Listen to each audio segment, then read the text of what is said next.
আপোনালোক সকলোকে মোৰ ইউটিউব চেনেল জিডি এডভাইচলৈ স্বাগতম জনাইছোঁ। আজি মই আপোনালোকৰ মাজলৈ লৈ আহিছোঁ অসম ইতিহাসৰ অতি গুৰুত্বপূৰ্ণ 20টা প্ৰশ্নৰ উত্তৰ।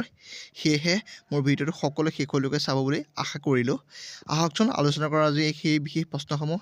আজি মোৰ প্ৰথম প্ৰশ্ন হৈছে, পৌৰাণিক অসমৰ প্ৰাচীনতম প্ৰথম বংশ কি আছিল? ইয়াৰ উত্তৰ হৈছে দানৱ ৰাজ বংশ। প্ৰশ্ন নং 2, ব্ৰহ্মণ বংশৰ প্ৰতিস্থাপন কোনে কৰিছিল?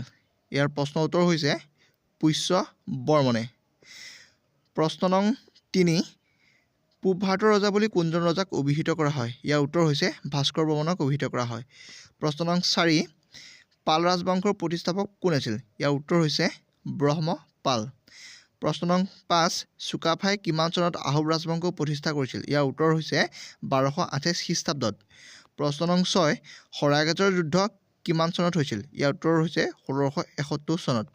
প্ৰশ্ন নং 7, আলৈব যুদ্ধ কিমান চনত হৈছিল? ইয়াৰ উত্তৰ হৈছে 5 আগষ্ট 1669 চনত। প্ৰশ্ন নং 8, স্বাধীনতাৰ পূৰ্বে অসমৰ প্ৰথম গভৰ্ণৰ কোন আছিল? ইয়াৰ উত্তৰ হৈছে নিকোলাছ বিটছেন-বেল। প্ৰশ্ন নং 9, কেঁকোৰা ৰজা বুলি কোনজন ৰজাক অভিহিত কৰা হয়? ইয়াৰ উত্তৰ হৈছে নৰিয়া ৰজা। প্ৰশ্ন নং 10, হয়গ্ৰীৱ মাধৱ মন্দিৰ কোনে নিৰ্মাণ কৰিছিল? ইয়াৰ উত্তৰ হৈছে পালসকলে। প্ৰশ্ন নং হৈছে 11, মোৱামৰীয়া বিদ্ৰোহ আৰু কি নামেৰে জনা যায়? ইয়াৰ উত্তৰ হৈছে চেকনি কোবোৱা ৰণ বুলি জনা যায়। প্ৰশ্ন নং 12, মানৰ প্ৰথম আক্ৰমণ কেতিয়া হৈছিল? ইয়াৰ উত্তৰ হৈছে 1817 চনত। প্ৰশ্ন নং হৈছে 13, হস্তি বিদ্যানৱৰ অলংকৰণৰ কাম কোনে কৰিছিল?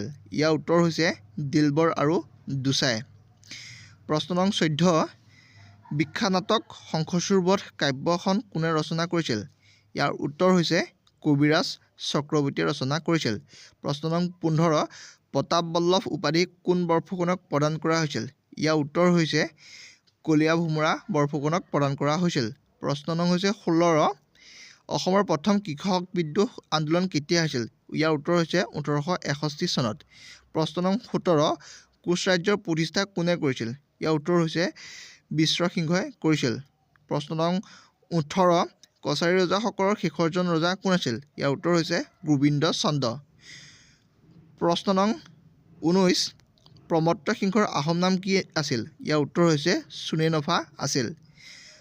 ইয়াৰ শেষৰটি প্ৰশ্ন হৈছে প্ৰশ্ন নং 20, শালস্তম্ভ ৰাজবংশৰ প্ৰথম শাসক কোন আছিল?